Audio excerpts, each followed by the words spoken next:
Hey, see what we got here. There we go.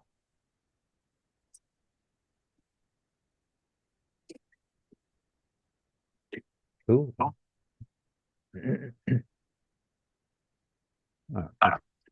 Just the two of us again.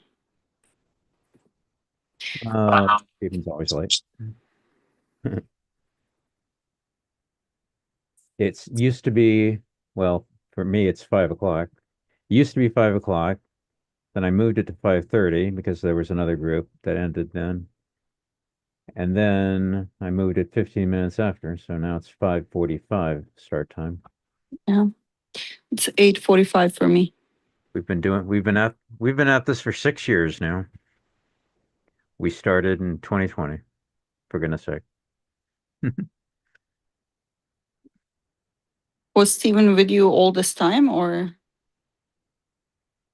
He hopped on very early. I think I did the very first comic we ever did was From Hell, which is 800 plus pages. We did 2 chapters a week. It took us 8 weeks, and he okay. missed that. But after we did that, he jumped on very quickly after that. We later went back and redid that one.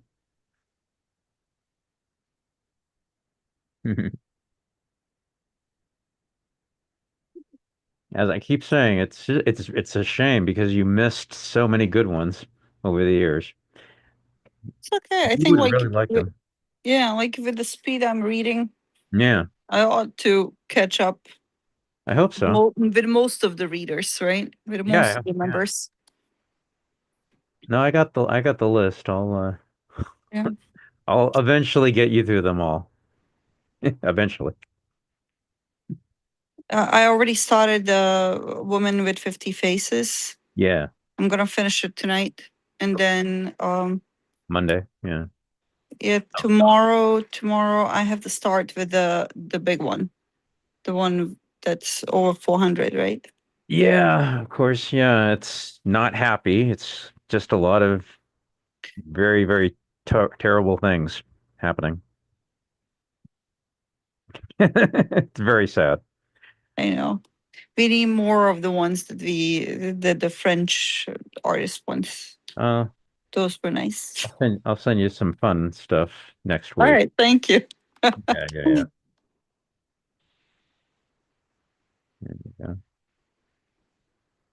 Somebody else RSVP'd, but we don't know if they'll ever show up.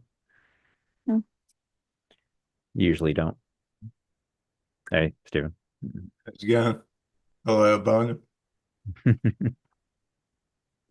Hello, Steven. You well, Albina? Albina. Albina. Oh, right. Never correct an Australian's pronunciation of anything. It's okay. He's too far away to do anything to me, Never David. correct I can Australian provoke him as much as I want. how they pronounce it because you'll never stop. If you start correcting Australians' pronunciations, you never stop. At least with the I never do it. names. Come on. Everything else I don't care about. Australians pronounce everything wrong, so you just don't bother.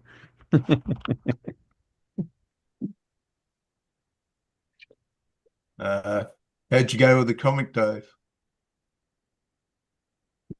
Northlanders. This particular issue. This is the second volume. Second volume. More Vikings. You wanted to do more Vikings, so we're doing more Vikings. Yeah, I was just thinking I could send you a video. Monty Python about Australians and pronunciation. Yes, Monty Python. Right, yeah, Monty Python, They Australia. Oh, that's right. You would have remembered it. They used the skid in the Hollywood Bowl one, didn't they? We are of the generation that watched Mighty Python. Mhm. It was very popular. The dry humor. Yeah, well, it's a fascinating thing that Monty Python would be banned these days, unless it Really? had already been created. Really? I didn't hear of that. Yeah, well, they have banned one English comedy team. That was Little Britain because they're of their racist character types, Hmm. which means you're only allowed Stereotyping. humor which involves poking fun at nobody, which basically destroys comedy. Well, you can poke fun of politicians, of individuals, but not like of a whole race.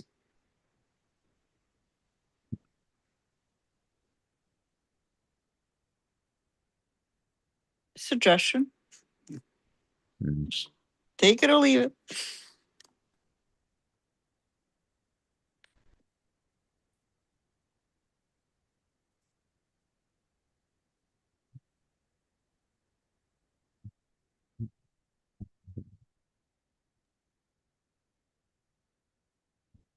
So, did you do the comic, Albina? You want me to Mm-hmm. share or should you? Uh, See if I got it.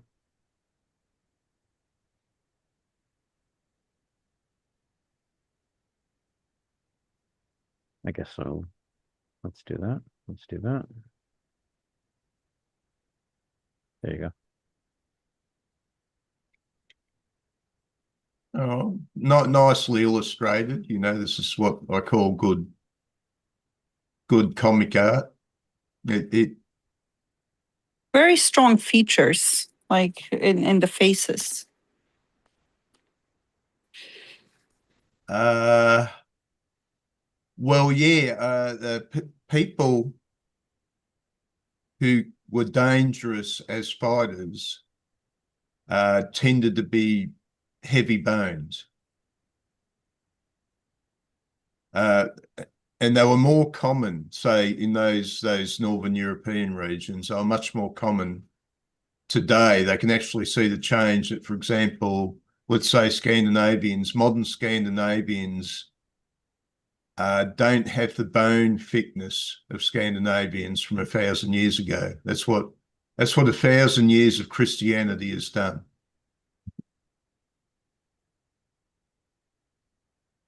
But yeah, you look at this gang, you know, they're acting like a police force. So this is the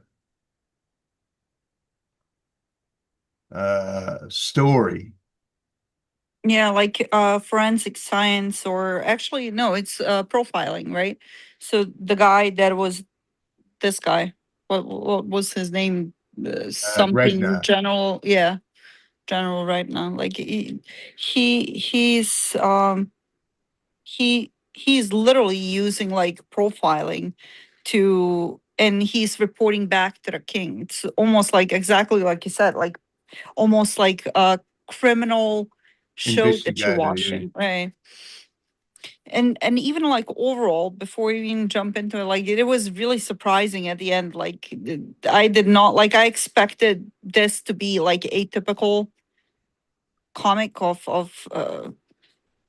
like fighting and territory and like strength and justice for certain people, but like no, it was very twisted. Like the twist at the end really surprised me. Like it was more kind of like mental toll on people that we don't think about, that they experienced back then, right? Like having somebody come through your region to conquer you, just because they wanted more land, they wanted more taxes, more money.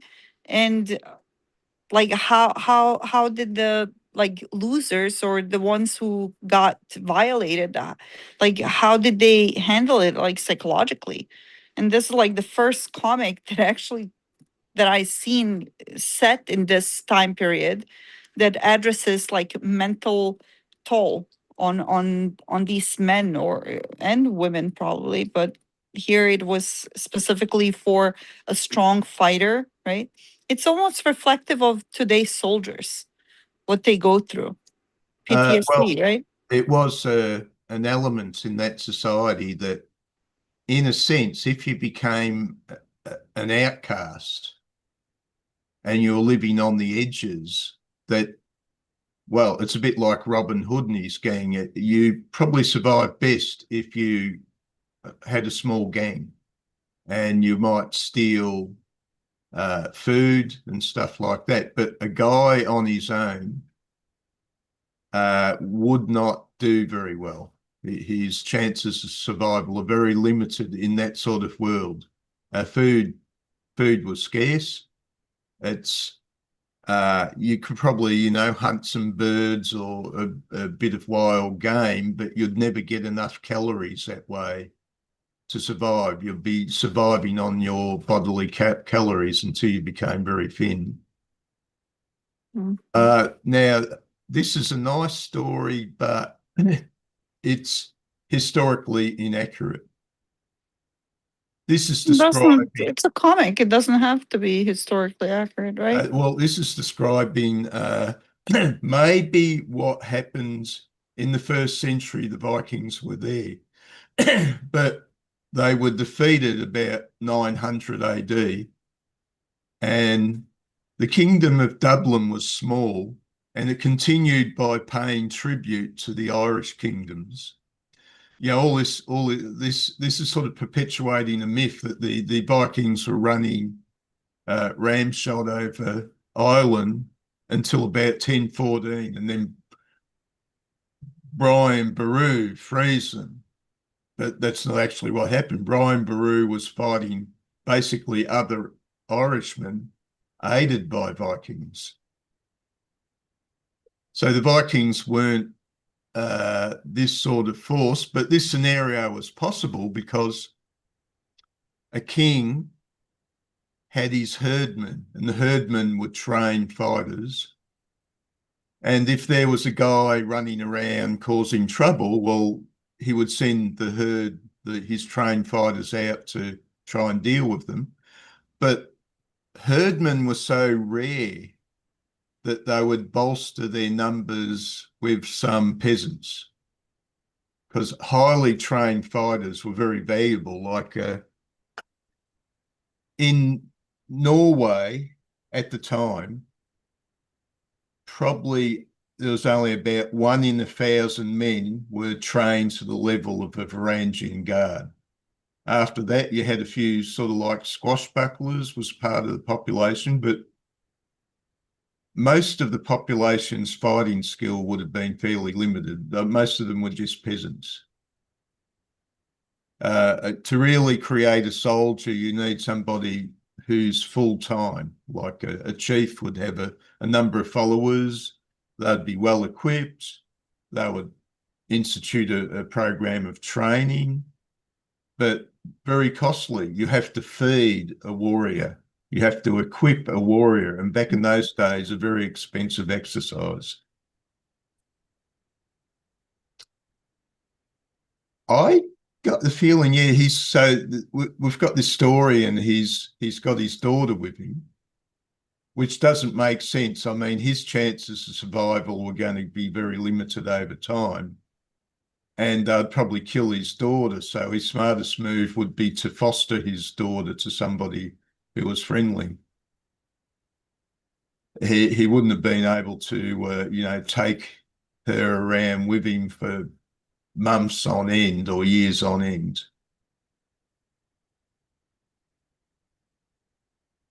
Well, in the end, it's proven that he didn't have his daughter with him. It was his imagination. His daughter was never there.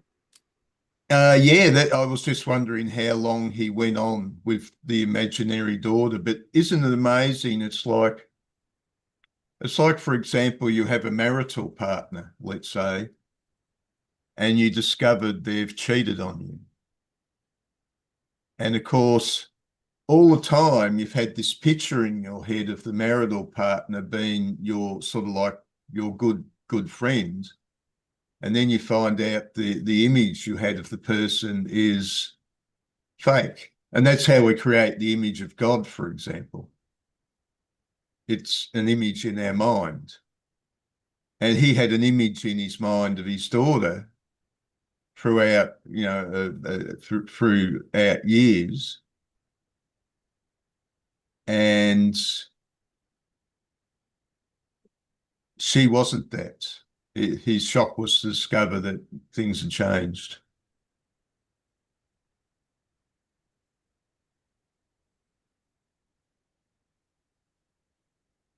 Okay, let's have a look at the boats. They're not really brilliantly illustrated, but probably equivalent to the size of the boats that were in use at the time. Yeah, probably a typical size of boat.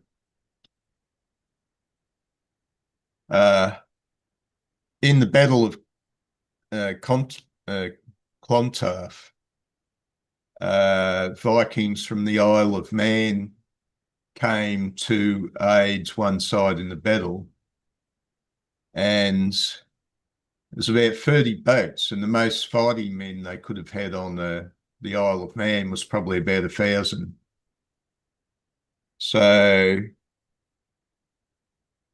each boat would have had a maximum of 30 men. So not really large Viking vessels.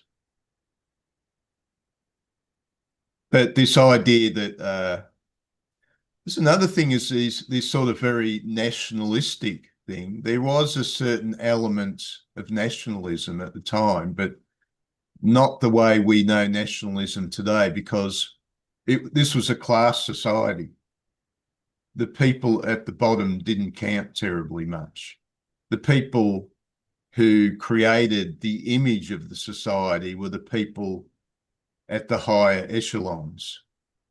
And people down the bottom, their primary concern wasn't nationhood, it was their own particular little group living on a farm and whoever was friendly with them.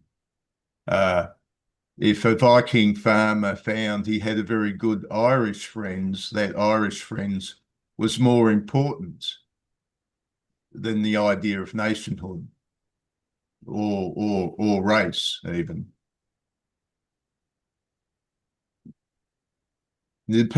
Modern people forget that these were very hierarchical societies, because we've lived in a supposedly a very equality-driven society. The images are so striking, like from different angles how they're portrayed, just showing the sheer number of people going after this one guy who has lost his mind and keeps killing people for like Revenge.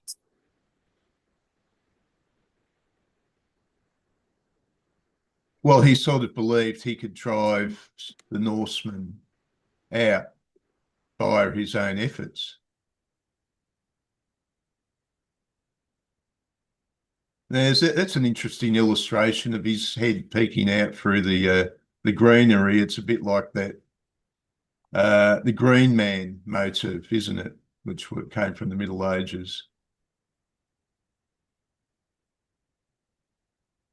You ever seen the Green Man motive?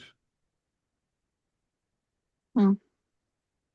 Oh, okay.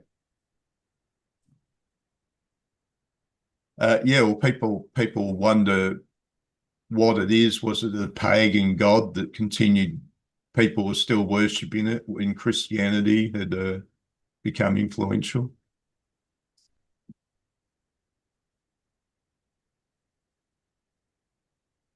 Yeah, one of the common misconceptions is Vikings and the use of the bow. Actual evidence points out most Vikings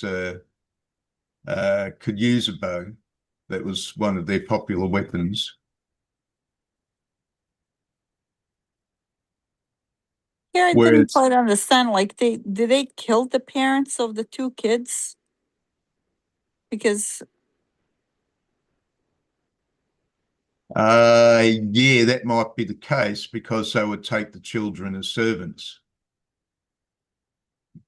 A person who, let's say, was about 12, 14, at the age of puberty, was very valuable material for labor because you produce a baby, you have to spend 12 years feeding that baby.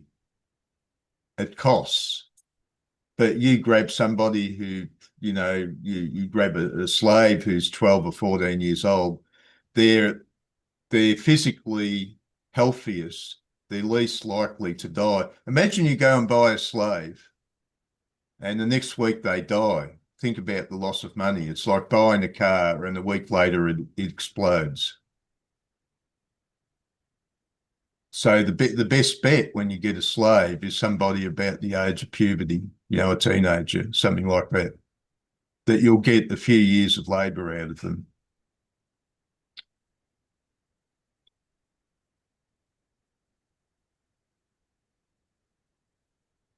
But I don't think this image they have of these Vikings engaging in mass murder, I don't think was as common as the popular imagination has. They were after land. Uh, they needed labour. I've got a farm there. I've got all this bit of land. I've taken it from somebody else, but you still need somebody to work for you. That's the good life. That was as bad as that was a good life for anybody in those times. If you owned a bit of land and you had other people working for you, that's as good as it got. So when they conquered regions, they didn't slaughter the population. They kept them as servants.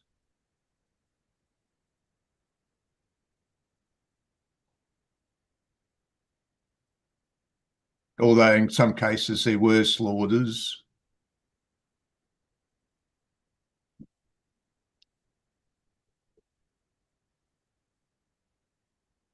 So what do you think, Dave? This is really excellent cartoon work, isn't it? It's nice. Not extraordinary, but it's very nice. Beats bad stuff, that's for sure. Sure. the I mean, one thing everything's that very clear. I'm questioning is like topography maps. I don't think topography really existed at that point, like back in those days. But the guy had a topography map right in front of him.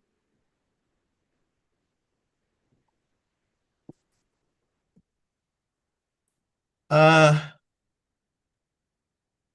it's an interesting thing using maps.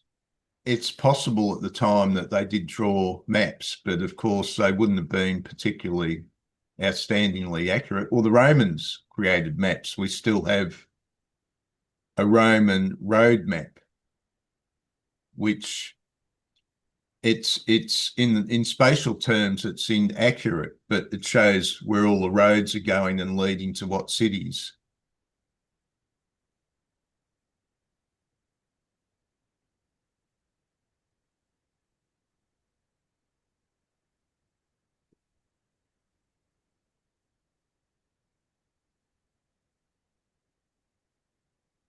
But this sort of thing of, perhaps an outcast murdering people and stealing stuff is something that happened. Because if you lost your place in society, your chances of survival weren't that particularly good, and you're eventually going to lose your body mass because you'd usually never be able to get enough calories to go on. Most people at that time were serfs, basically. with the Vikings are probably living in the same longhouse, but the people who are better off lived on benches along the fire pit. But the people really down in the scale would have been sleeping on the floor in other parts of the longhouse.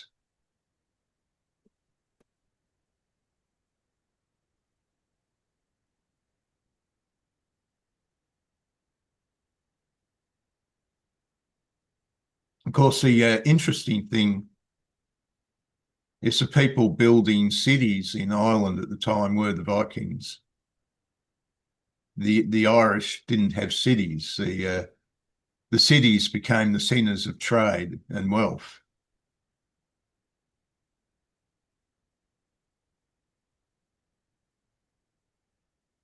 Now, here's something which is really out historically, that a guy wanders into some sort of a town with a sword. Right. Swords were very expensive. So you wander into a town with a sword, they're going to start asking questions like, who are you? If you just look like a common beggar, well, they're probably not going to ask too many questions. But for example, this eatery setup is only something that you'd probably come across in something like a large town like Dublin or something like that. I wondered about this specific square, right? Like if she was supposed to be imaginary, like why were there two bowls and two spoons? Well, being a big guy, he probably had double helpings. Or the child's footprints in the mud. Yeah. Like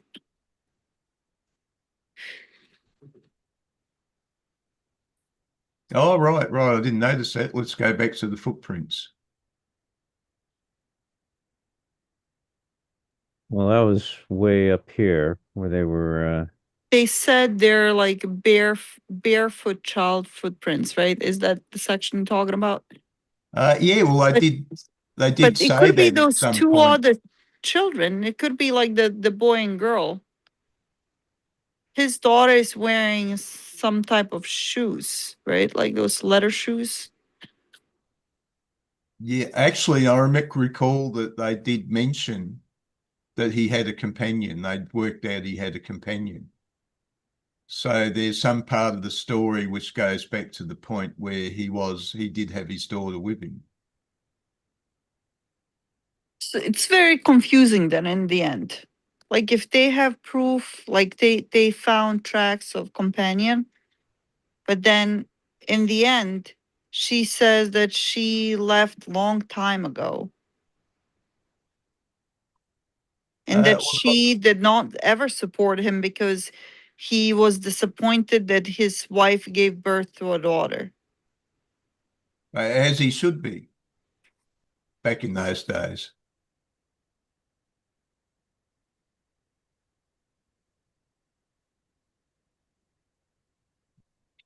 Oh, there's I don't know, but no, he shouldn't because he had money. He was landowner.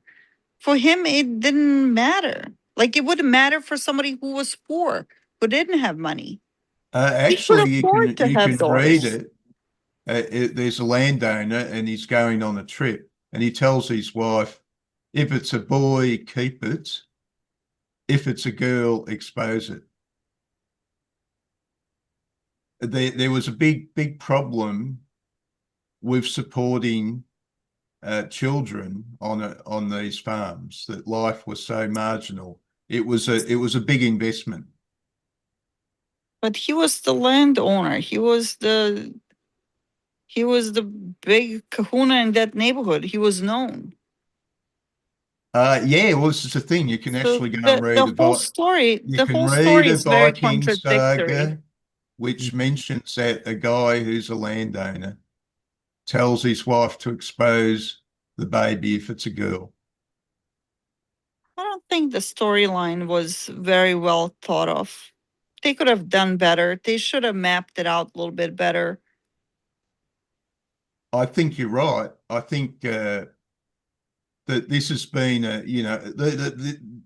how much work would have been required for this, David. It's not really a really complete project. It's something they've delivered on a deadline.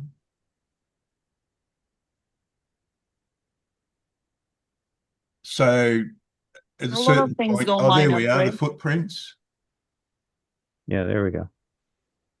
blood footprints, a lot of small ones. These prints here, the barefoot one's a child. Rough going with no shoes, though. Typical of natives, surely. They're talking like British in India or something like that.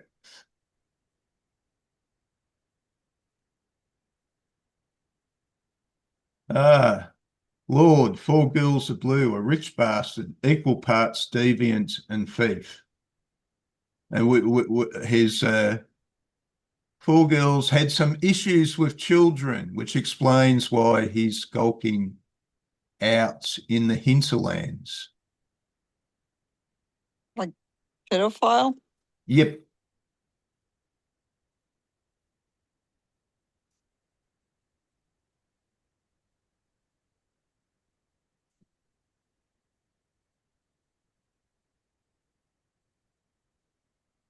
Well, the Vikings did have standards, if you're a farmer or something and you really wanted to hold your head up in society, there were certain standards of behavior still, even for Vikings. Yeah, I And just abuses, recently heard like somebody was talking about it, and they said that back in the day the British had issued Vikings because they were stealing their women, because women were going willingly with the Vikings, because Vikings actually chose to bathe and have hygiene, and they traveled with like with kits of like brushes, and like they took care of themselves. yeah, that's a sort of medieval reference. I think Yeah. it's actually of the people in Danelaw. The Vikings conquered part of England and it became Danelaw. I think they actually ended up speaking Old Danish for a while. So even though the Scandinavians were minority in the population, their customs dominated.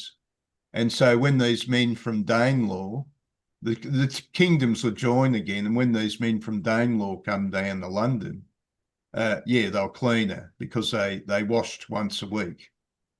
Their word for Saturday was wash day.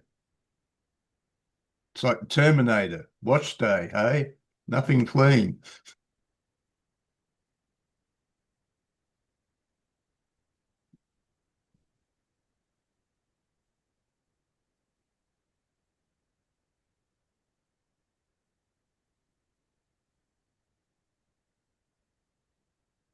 So at some point she parted company, but we don't know absolutely what happened.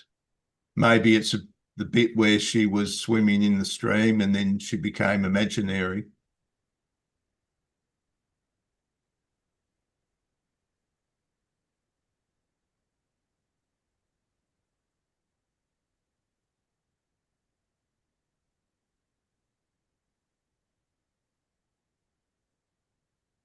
But the way at the end, the way she said it, it sounded like she was never there with him. Well, the Viking guy's seen her. He's seen, well, she's a pleasing looking female. She's almost mature. She's worth money.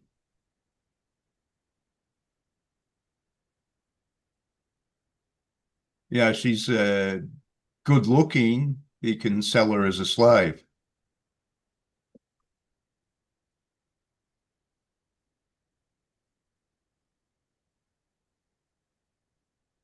This is it. You find somebody who's capable, fits at about the age of puberty, they're worth good money as a slave.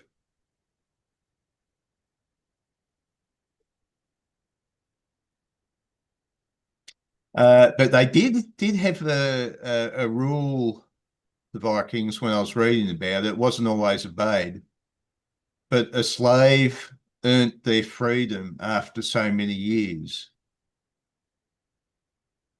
So you could take somebody as a slave, but you only had them as a slave for a few years. After that, they were free to leave.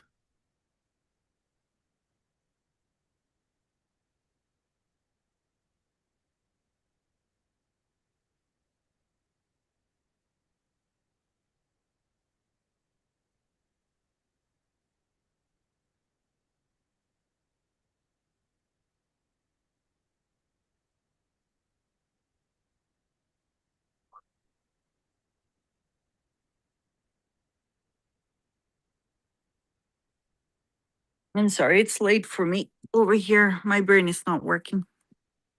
Your what is not working?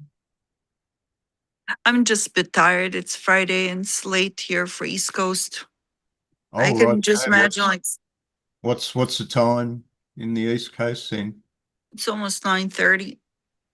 Oh, righty. Yeah. Okay. Yeah. I know what it's like when you get old. Mm. You get a meeting that starts at 9:30 or something like that. I try to do a Singapore meeting in some parts of the year. It starts at about 10:30 and goes to about 12:30, and sometimes I just fall asleep. I'm there. I'm starting to doze off. I'm no good to you guys. Aha, they found out he has a tattoo on him. We'll find out who this guy is. That's like totally, you know, forensic science, like who was the tattoo artist? Do you recognize? Did you do this tattoo? Yeah. Well, honestly, if you had what there she is, the ghost has come back. Right. So this is he's struggling with a self-image, and he's losing his self-image. Once he was a prosperous farmer. Well, apparently he'd been a monk at one stage. He'd fallen in love with some woman, produced a child, prosperous farmer. Yep. And then at some point things started going downhill.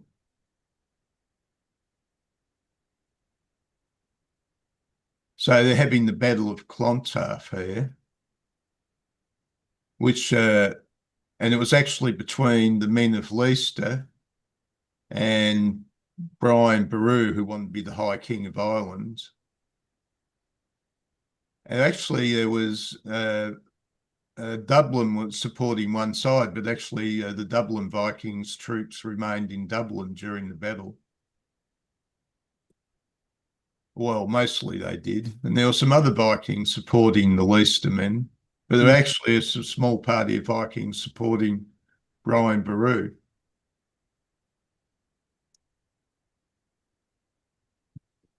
Mhm. But this wasn't really uh, the end of Viking domination in Ireland that had actually happened 100 years earlier. Of the kings of Dublin, there was one king after the guy they mention in this comic, yeah, who had a Scandinavian name, but after that they had Irish names. So apparently the Vikings learned to speak Gaelic and became more Irish than the Irish. So yeah, this is a bit I don't get, where the police enforcer is creating a trap for him. One assumption we could make that he might have had allies amongst some of the people who are living on the edge,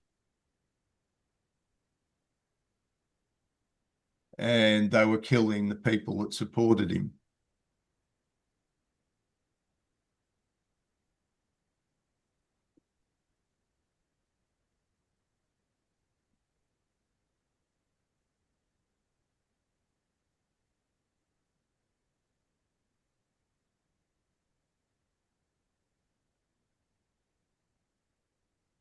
But I mean, if they'd studied more deeply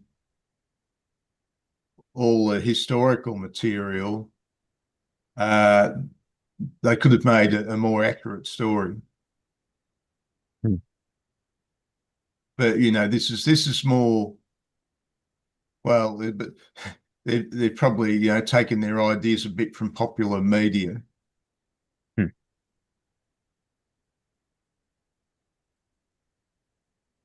So somehow they've caught him years later.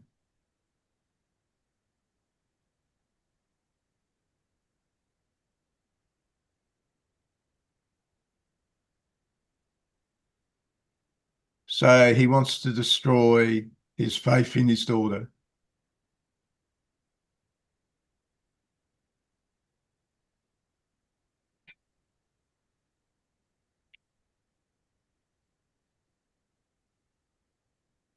The images are so powerful. Like they really took their time with all the imagery. Yeah, yeah, they do. The shading, the colors, like it's really impressive. Very nice. Did they have to do like the helmet with the grass growing through it? No, but like they almost kind of romanticize the death there. Well, this is good artwork. Yeah. There's somebody who's talented. The art was way better than the storyline. Yeah. Yeah, that much is true. Yeah.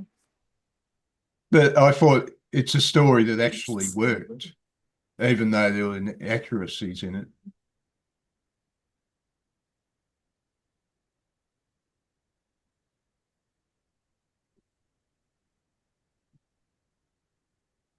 All right, so he somehow he's managed to escape.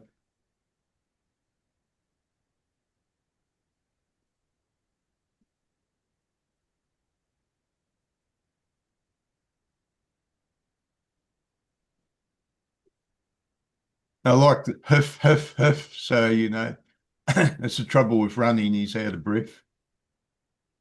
Duh. Maybe this is a critique in a way of the Irish troubles. So, even though there were people that supported independence for Ireland, a lot of people didn't like the degree of violence the IRA was engaging in.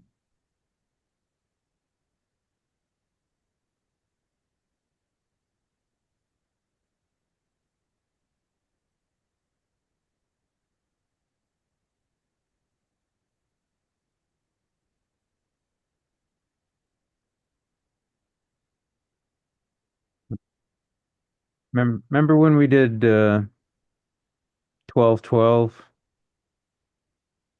Las Navas de Tolosa? Yeah, the one about El Cid, was it? Yeah, remember that? That was the artwork was amazing on that one.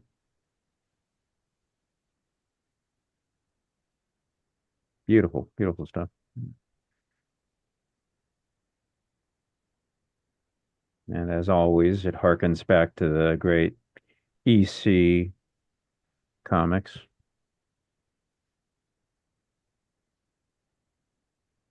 Yeah, most people at the time would carry a long knife, which was their tool, if they were lucky.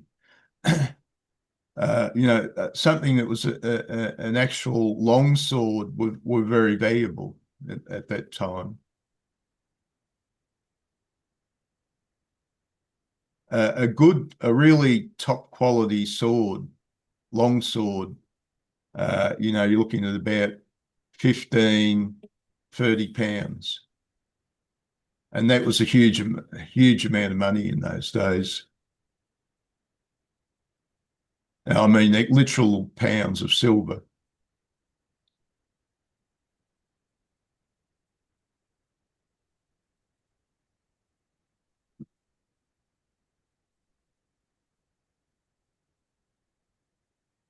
Yeah, she's got a nice, proud look on her face, hasn't she?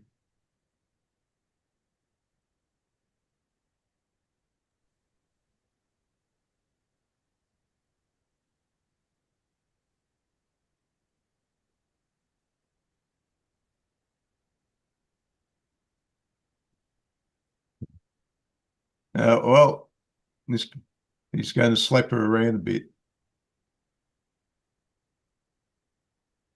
Slapped her around a bit. He didn't slap her around a bit. Like he literally knocked her out with a right hook. So he's in there. He's still got his dream girl in his mind. The thing is, like, she married one of the soldiers that occupied the land where she was born. So she adjusted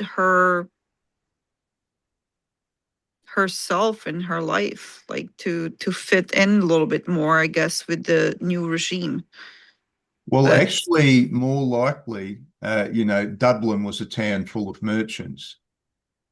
The she was merchants married would to a have soldier outnumbered because he the asks her merchants about out. you know if her husband is back from the victorious. Oh, the battle. Okay. Yeah. Well, when you had large battles, that they sort of it's only a narrow part of the army which were the good quality soldiers. They called up manpower. If you were fit, healthy, you had to go and join the battle. So about a third of the entire male population could be called up for battle, which is most likely found a wealthy merchant.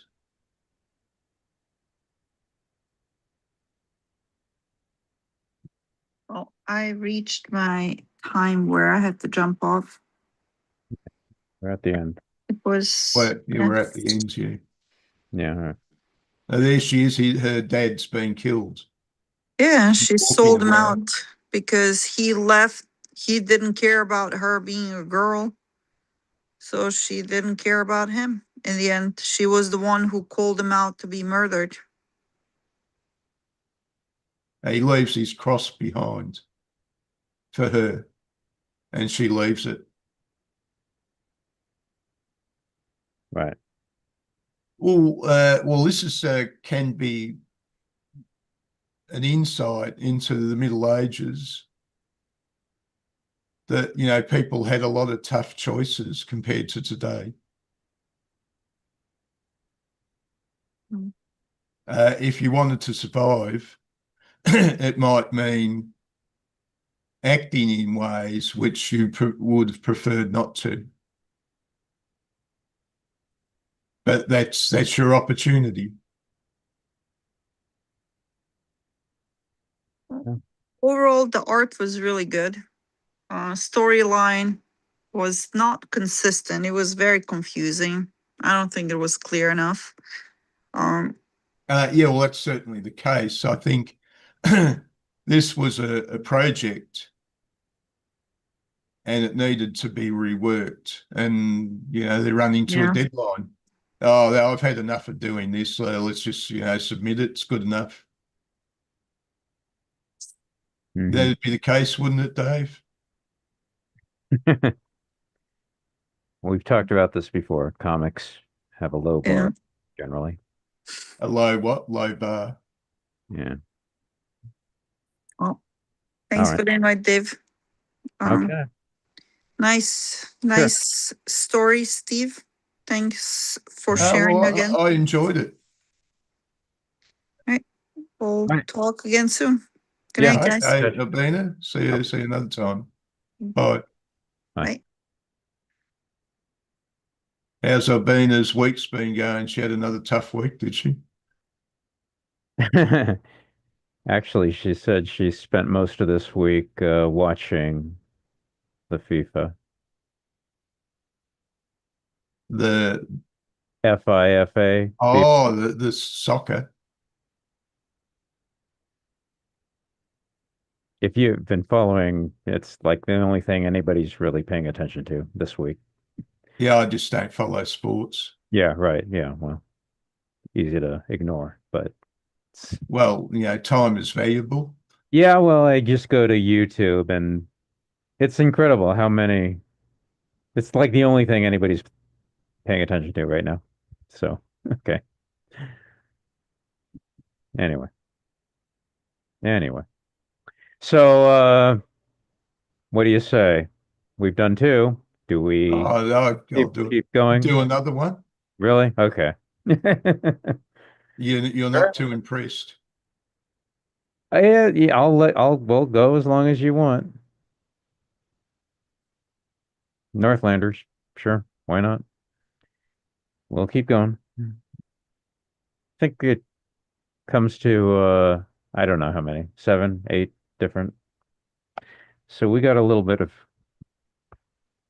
ways to go with these if we keep going, but I'll leave that to you. Oh, forgot to prepare. Give me a moment. Oh, you mean the one for next week? That is correct. Well, that'll take a while, but totally slipped my mind. Okie dokie, here we go. File upload.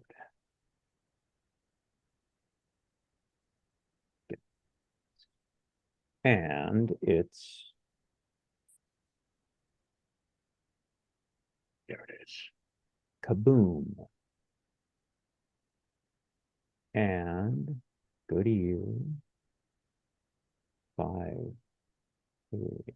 And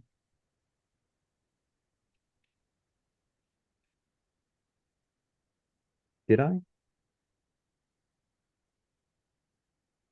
It was nothing in the chat.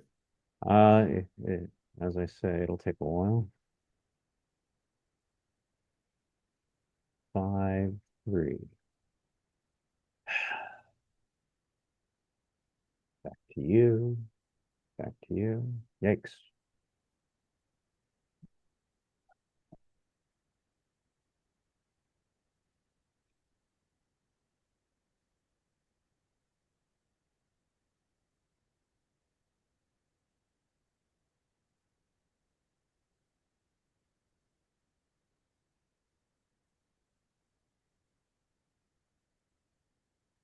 Last week I sent you Hellblazer 52, right? Uh, So Rightio, let's have to check. be on 53. I've got a Hellblazer 53. Oh, you do have 3. Okay, so I have to find you Hellblazer 54. Okay. 4. Okay.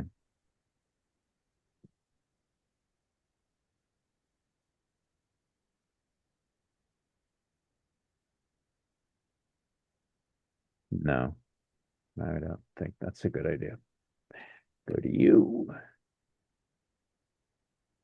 Okay, there's that. Go away. Cancel. Yeah, this is okay. 4. Yeah, that's going to take a while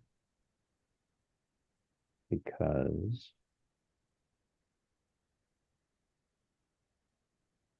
bandwidth is being eaten up. Um,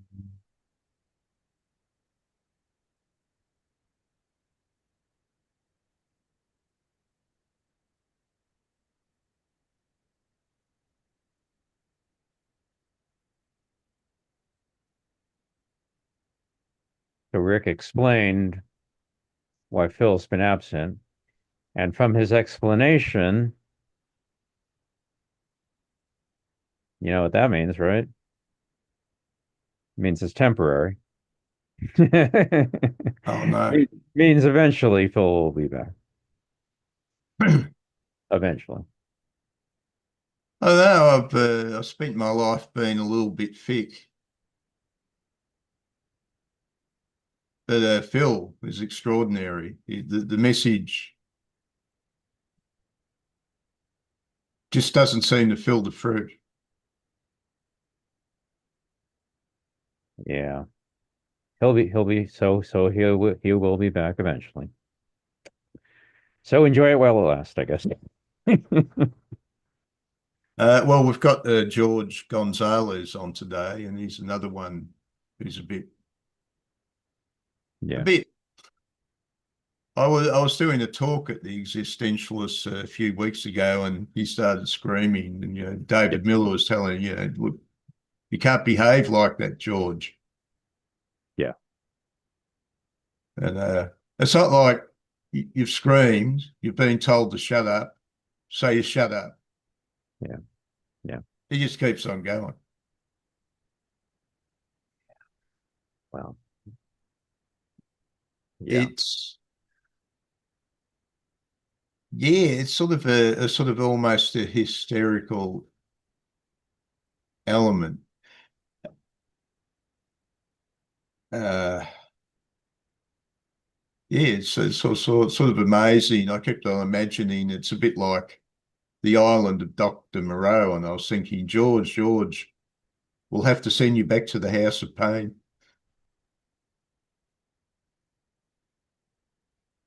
Okay, so Rick had some sort of contact with Phil. So Phil's perhaps been doing another Zoom group at the same time or something like that. Oh, maybe Rick explained that while you were away from the meeting. Yeah, But I can't recall actually. no, he just said, yeah, he's concentrating on Ukraine.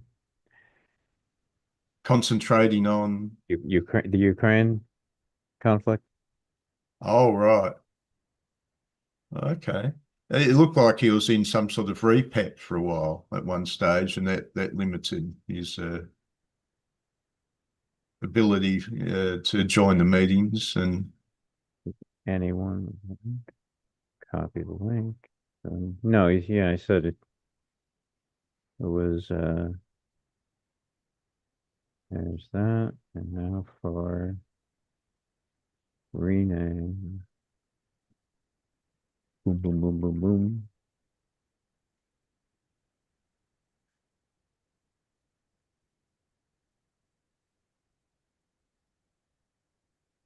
Okay, and now share,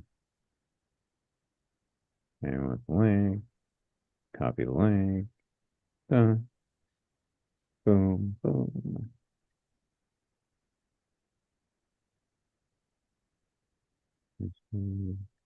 And move, move, view, video, intro. so it's going to take a long time to download. Um, Now if I click on that, share sound, share, share.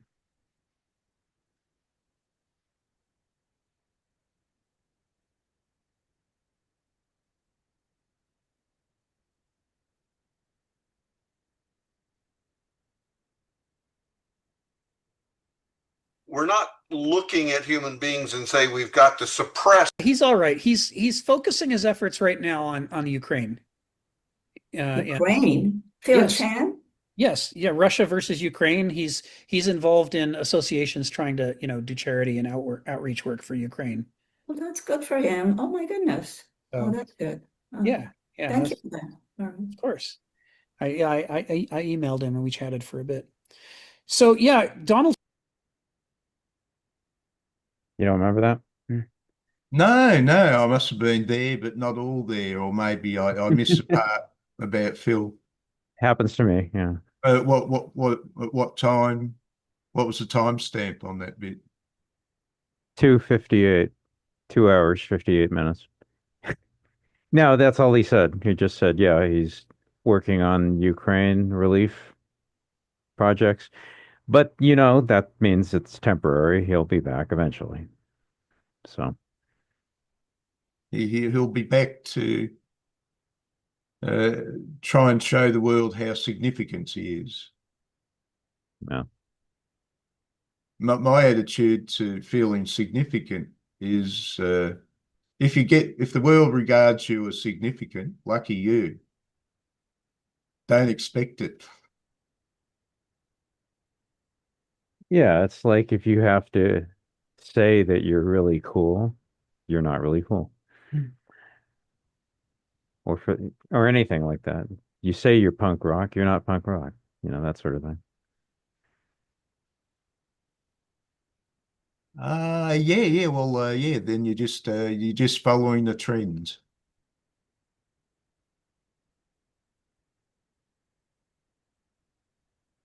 Remember, you probably don't. You remember that guy, that Cole guy? Cole? Remember Cole? Remember him? That name does ring a bell. Yeah. Yeah, I Cole. can't. Long time ago, like 5 years ago. I don't see him around anymore, but he was around quite a lot at the meetings. And he was always just borderline incoherent. That does ring a bell, but I mean, he would just, you know, start talking and he would just ramble on and only vaguely would he come to a point. yeah. It's it's Logorrhea, we've talked about that before. Logorrhea. okay, yeah. Simply speaking out without an awareness of your environment. Yeah. Uh,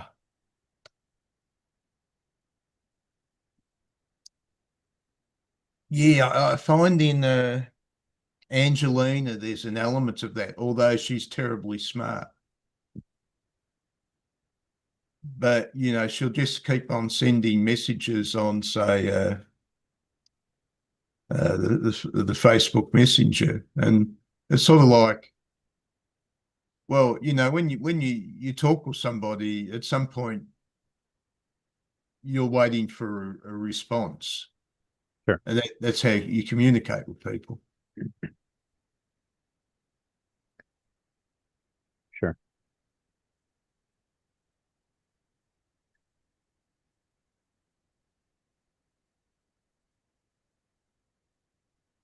Okay, Hellblaze downloaded, so I'll go back to, yeah, it seems to slow down on very long, large downloads. It does. Do you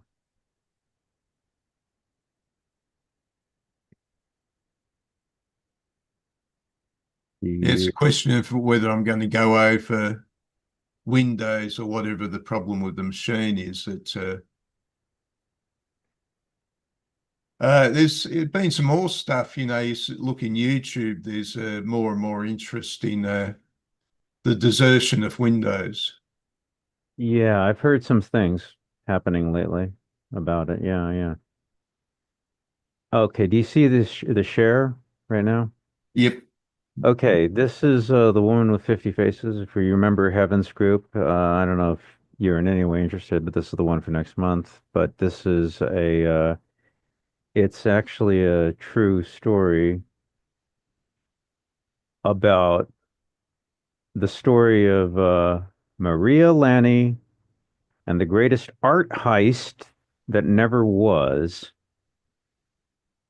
A graphic novel chronicling the elusive life and tumultuous times of Maria Lanni. On April 7th, 1928, Maria Lanni blew into Paris, a city unknowingly between wars and hurtling toward ever greater disaster, claiming to be a German actress who starred in all of Max Reinhardt's films and proceeded to seduce the cultural elite with her undeniable charisma and strangely enticing enigmatic aura. The cultural moment was ripe for pretense, but also for artistic genius and daring reinvention. She persuaded artists Bonnard, Chagall, Derain, Matisse, Rouault, Leger, and Valadon among them, to immortalize her in paintings and sculptures which would appear as an important plot device in a forthcoming film. Unveiled as an exhibition in New York, the artworks traveled to Chicago, London, Berlin, Rotterdam, and Paris.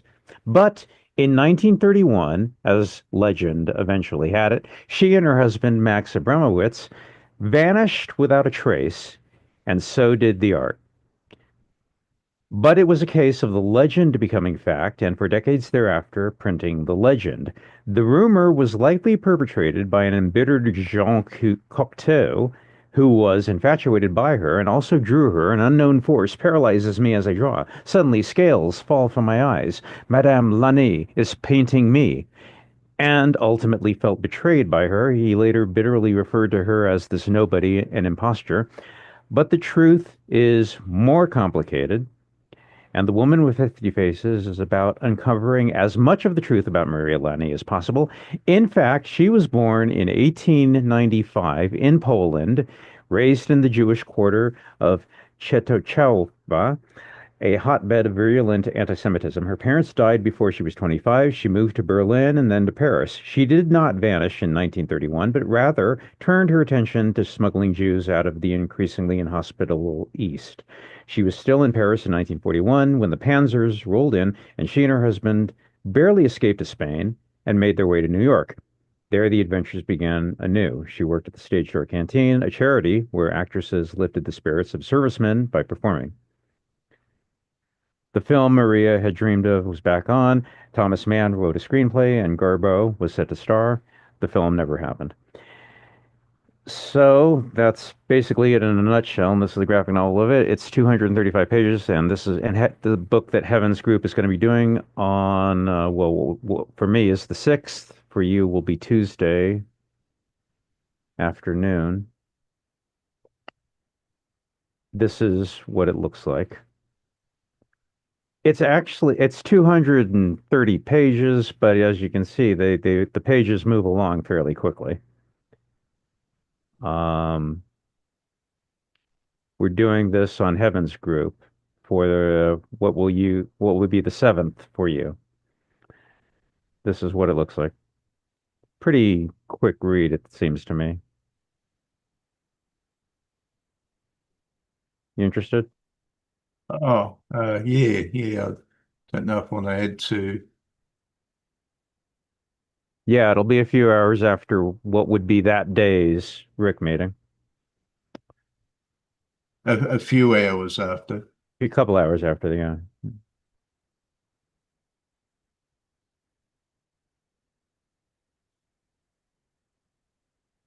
Now let's see. So which week is that next week? Is it? No, it'll be the next the 6th of July for me, but that's the 7th of July for you. Oh, right. Yeah. I have another meeting at the time. Interesting Um, story, but yeah, I might give it a miss. nah, okay, no problem.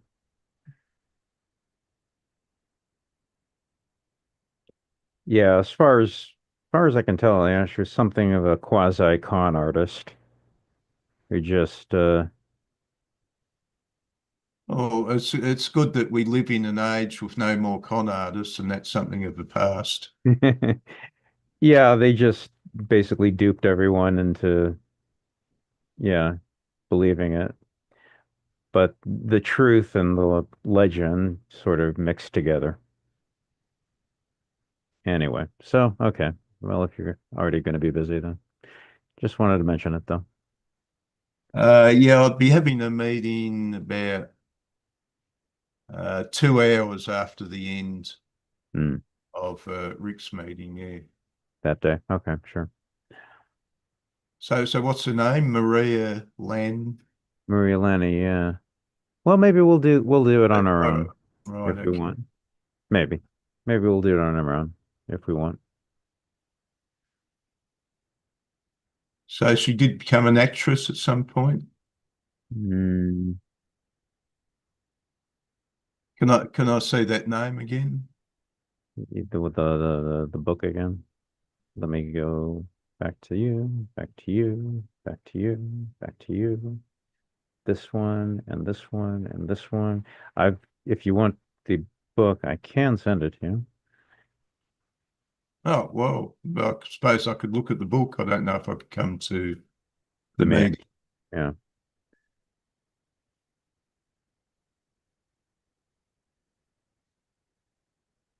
Okay, where's that name again? Maria Lanny. Maria Lanny. All right, Maria Lanny. Let's see if I can. Should be something about her. Okay. Okay, yeah, there's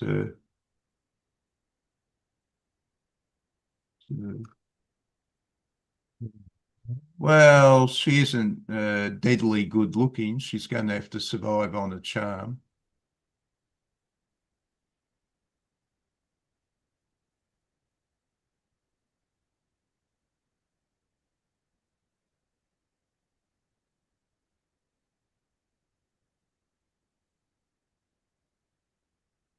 Sometimes They returned the parrot. She died in 1954 and was buried in a pauper's grave.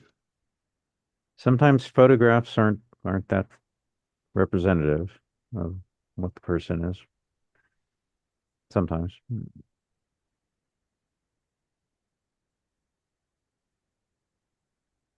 Sometimes it's the energy and the animation that makes a person attractive.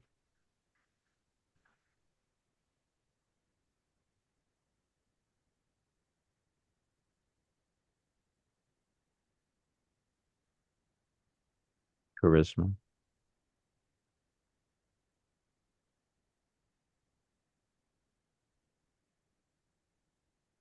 Amazing. I wonder why the download's so slow. But I haven't just gone into it, and really had a look at, what's going on. Why is it so slow? Yeah. That was my experience with Windows. If you Yeah, eventually it all just breaks down after a while. Windows is more interested in playing its own games and providing a service. I keep seeing YouTube videos that say if you want to help your Windows performance, do this, this, and this. There look like useful YouTube instruction videos telling you that yeah, if you turn off a lot of these settings, Windows performance gets better. So maybe you could check out some of those.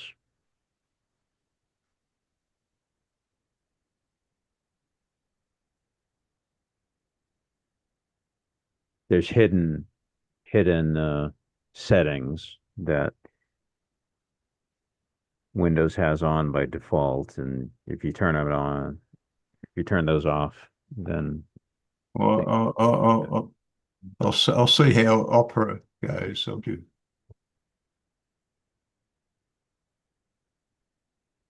but a lot of times if there's something else eating up the bandwidth, like Zoom, for example, yeah, that could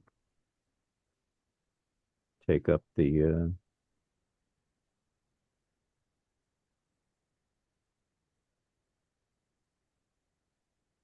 slow down the downloads you're trying to get. Mm. It looks like it's just knocked out the other download, and it's still going to take an hour.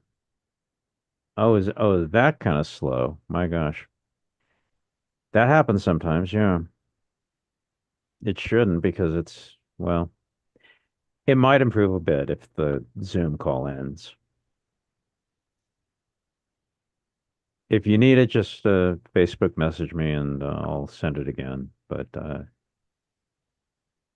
Well, I'll just it'll probably come eventually. But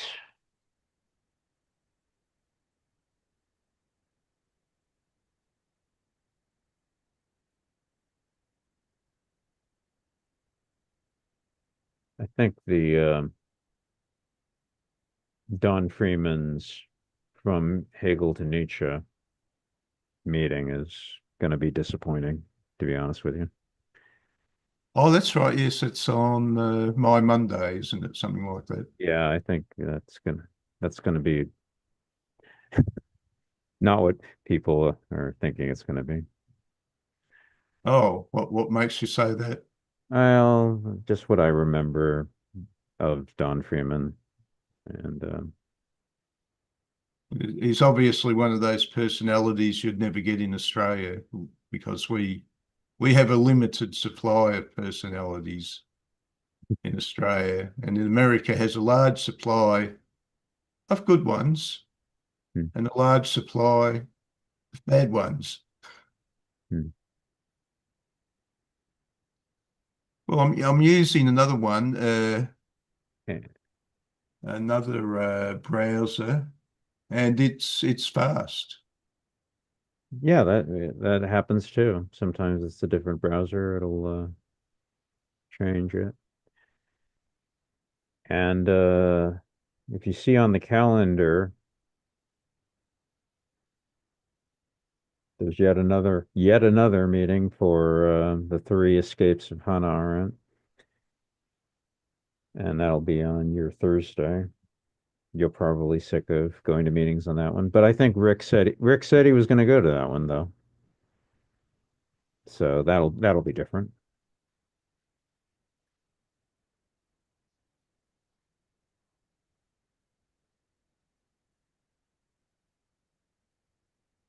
Ah, yes, Rick, the man who enjoys superior officers being shot by the revolutionaries down below. I used to have similar sentiments to that when I was younger and stupider. Hmm. Context. And I came to realize that the revolutions don't tend to work terribly well because as bad as the authorities are, they are actually running things. Hmm. And when you shoot all the authorities, like Pol Pot did,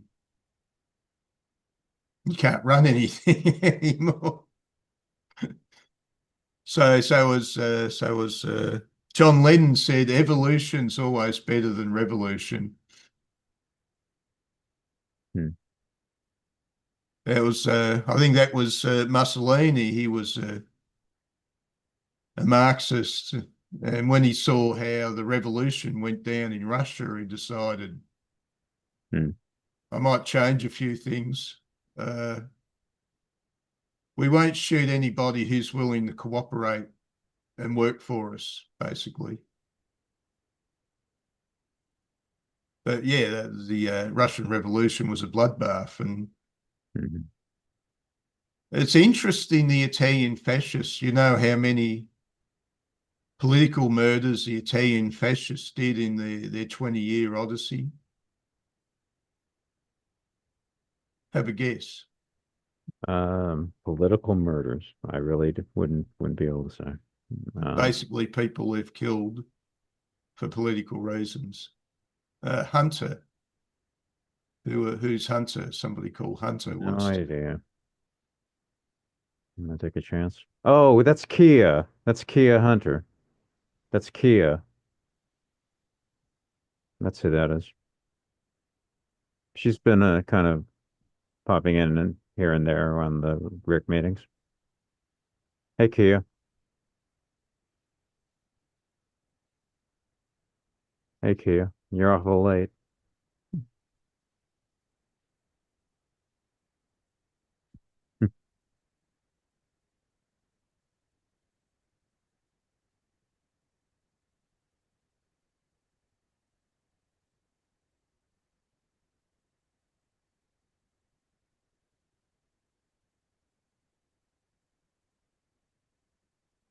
Oh no, no, this one's become a slow downloader as well. Hmm. Yeah, sometimes you just have to let it take the time. Slow and eventually it gets there. Yeah, I think one of the interesting things is really, I think Ayn Rand was a little bit right, but our functional civilization probably depends on there being a very few quality leading lights. And if you were to nick the people that really care about what they're doing and keep things going, you'd suddenly notice a vast deterioration in the quality of your civilization. But see, the liberal attitude is anybody can be made into good stuff, which was what we were debating before in the Kenneth Smith group, wasn't it? We're actually, I'm more liberal than some of you guys that I actually believe that, yeah, you can get there with training. You can take a person, you get them at a suitable moment of their life, you guide them on the right path, you can get a lot more out of them. But there's probably a certain amount of truth that some people are just born to be a certain person, but the outcome is still dependent on circumstances. Somebody can make that choice. I'd rather be a jeweler. Let somebody else worry about things.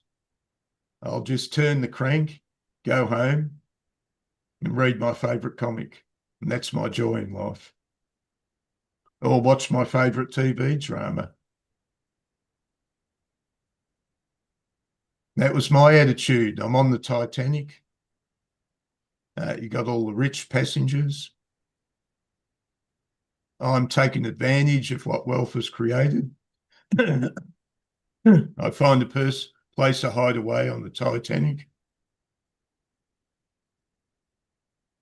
I notice the ship is sinking. This is going to spoil my day. Go up to the captain. You tell him the ship is sinking. And he's doing ballet practice. This is where the world is. We have this fantastic Western world, a masterpiece of work, and the succeeding generations and aren't quite up to it in all the areas anymore. This is the inevitable decline. And this is why you're going to end up with a tyrant rather than a democracy, because a tyrant will make things work in a crude manner, but they'll make things work. Whereas in a democracy where everybody's out for themselves, they no longer will practice civic responsibility. Athens was doing okay as long as it had that leader who made sure he didn't look too much like a king, but was able to advise the masses on what the better course was. Then things went well. But when that sort of figure disappeared and you just had nothing but opportunists and shirkers, then things start going downhill. It's like it's a Marxist march through the institutions. If the Marxist technique is to take over institutions which they never created and are incapable of creating. They can only expropriate the ship. But gradually, one day, they're going to sink the ship.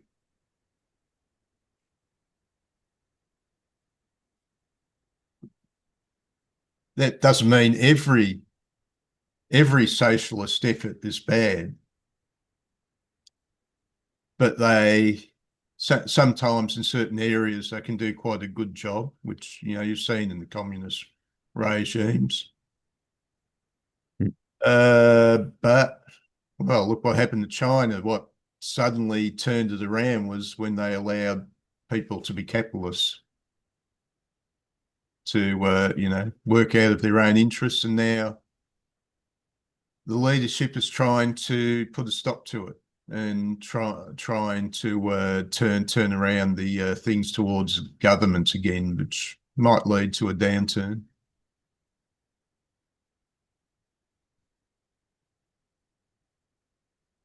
I think, as Schelling said, you can make a big book about how to run society, but you're going to miss a lot of things. It's trying to capture society in a net of ideas is chasing the bus. You'll never quite catch it. Yeah. And that was the thing which probably influenced Kierkegaard towards existential thought, that, yeah, someday I'm just going to have to act. Someday I'm just going to have to be. You can't make the perfect plan of reality. But the rationalists think they can. And if the patient doesn't fit, well, we'll make them fit. As you know, Rick's favourite quote about the guy who cut off stuff or scratched stuff to make them fit the table. That's rationalism, out of control.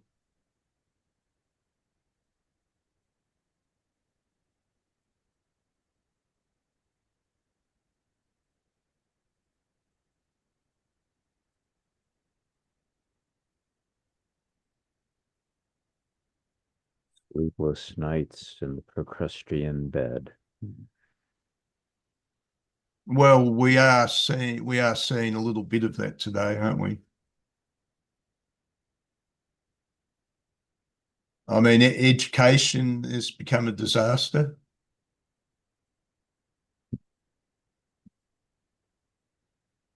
And it's because, for example, a lot of people, a lot of guys don't do well in high school. All right, we'll put them in trade school. And a lot of them do quite well in trade school, who couldn't do it in high school and only became a problem. But us, the wonder kids, have decided, no, that's not egalitarian. Everybody has to go to high school. Let's just get rid of the trade schools. Master planning of people who, well, it's as Oswald Spengler said, that we've wound up with an elite who was, of course, a great follower of Nietzsche. We've wound up with an elite who's detached from reality. Part of the training of an Aristoi, if they've come from gentle circumstances, is you throw them out with the wolves, as the Spartans did. You have to face a situation where you really got to use your noggin. You know that you have to change your point of view tremendously to survive. What you had in your genteel upbringing isn't going to help you. You're going to have to come up with an alternate way of doing things. That's the mark of an Aristoi, is a person who can think outside the box. The Banausoi, as smart as they are trained people, but they're purely the result of training. They think inside the box, and that's useful. It's useful to have July. It's useful to have Banausoi,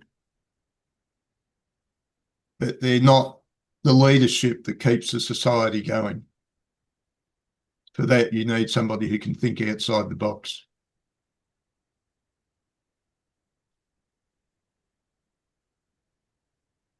You could probably give Churchill a little bit. I don't know if he was right when he was questioned why he was allying himself with the Russians, the communists, against the Nazis. He said, if I had to do a deal with the devil, I would, to defeat Hitler. I don't know if that's the absolutely right attitude, but it is sort of thinking outside the box, isn't it?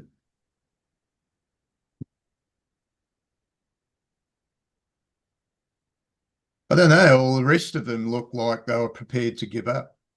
It was only Churchill who was a madman who wanted to continue the fight, and he wasn't exactly impartial to fascists. He quite liked Benito Mussolini before Mussolini invaded Africa. He thought quite highly of him. But Churchill didn't like Hitler from the word go. So the fact that Hitler was a dictator wasn't the problem. There was something about Hitler he didn't like. This was Ludendorff as well, who was a member of the Nazi Party. And he tried to warn Hindenburg. I don't know why. Was he personally jealous of Hitler? Or what, did he have a genuine motivation? But he warns Hindenburg not to make him chancellor. And Hindenburg didn't listen.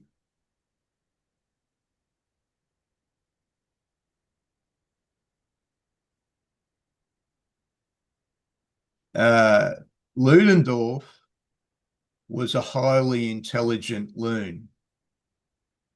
It's a bit like he was quite a clever general, much cleverer than the other German generals. It's a bit like Patton. I had a war game that had a list of all the great generals, and they're just pages and pages of German generals. Quite a good entry for Soviet generals. About 5 or 10 for Allied generals. The Allies were a machine. And people like Patton were rare. But there's something, of course, Patton was a loon. This is the trouble. It looks like, often that your smartest generals in warfare, cleverest people are also lunatics.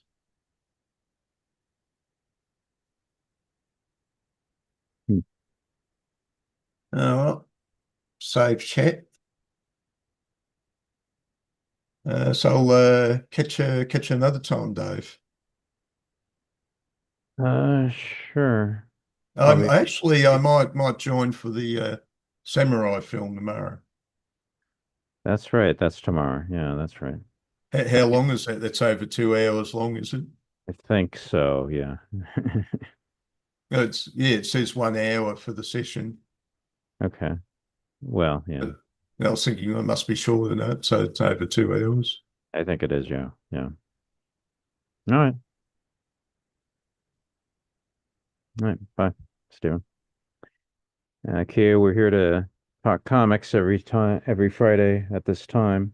And if you want to read the comic, the graphic novel, before the meeting, let me know. We're doing the Sumerian next week at this time. You're welcome to read the comic. I have it on digital. I can send it. Just let me know if you're interested. And you can read it if you want to participate. You don't have to. It's totally up to you. Just let me know.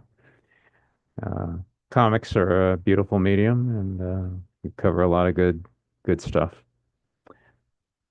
But we're here every Friday night to talk graphic novels, and I send it to anyone who wants it. Just letting you know. Okay, Kia, thanks for being here. See you next time.